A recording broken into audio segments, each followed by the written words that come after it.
Sylhet board 2024 সালে যে tag কোশ্চেনগুলো এসএসসি পরীক্ষায় এসেছিল, আসো এবার সেগুলো নিয়ে আলোচনা করি। প্রথম সেন্টেন্সটা দেখো কি আছে, at present extended families plural, are তো স্পষ্ট রয়েছে, are found in rural areas, বর্তমানে গ্রাম্য অঞ্চলেই মূলত বড় ফ্যামিলি দেখা যায়।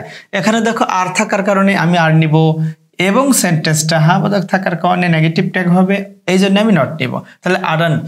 এরপরে এক্সটেন্ডেড ফ্যামিলিজ প্লুরাল, প্লুরাল এটার প্রোনাউন ফর্ম কি, অবশ্যই দে, এই কারণে কি হবে আরন্ট দেই। এরপর আসো আমরা বি নাম্বারে, there are many members in extended families, বড় পরিবারে বেশি বেশি মেম্বার বা সদস্য থাকে। এখানে স্পষ্ট বিভার আর রয়েছে, এই কারণে আমি আর নিব, এবং সেন্টেন্সটা বোধকের কারণে না বোধক ট্যাগ করবো আরন্ট।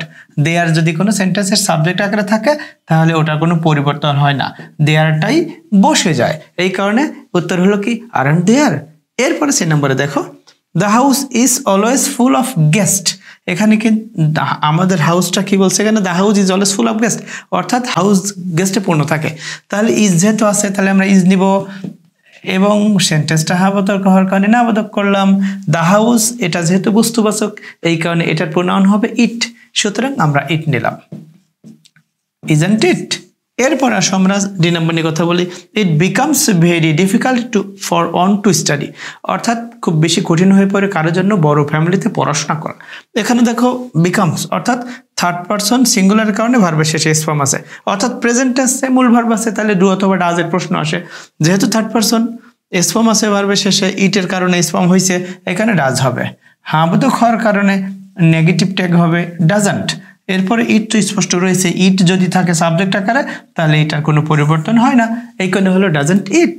এরপরে লাস্টেরটা দেখো, ই নাম্বারটা, ইন দ্য সেম রুম, একই রুমে চিলড্রেন আর ফাউন্ড, চিলড্রেনদেরকে দেখা যায়, বাচ্চাদেরকে দেখা যায়, পাওয়া যায়, রিডিং পড়তেছে, গসিপিং গল্প করতেছে, অ্যান্ড স্লিপিং এবং সেখানেই ঘুমাচ্ছে।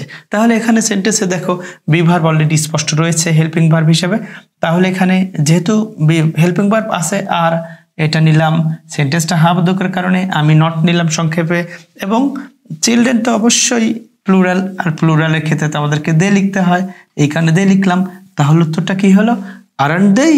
আশা করি তোমরা বুঝতে পেরেছো। এবার আসো আমরা চট্টগ্রাম বোর্ডের ট্যাগ কোশ্চেনগুলো নিয়ে আলোচনা করি।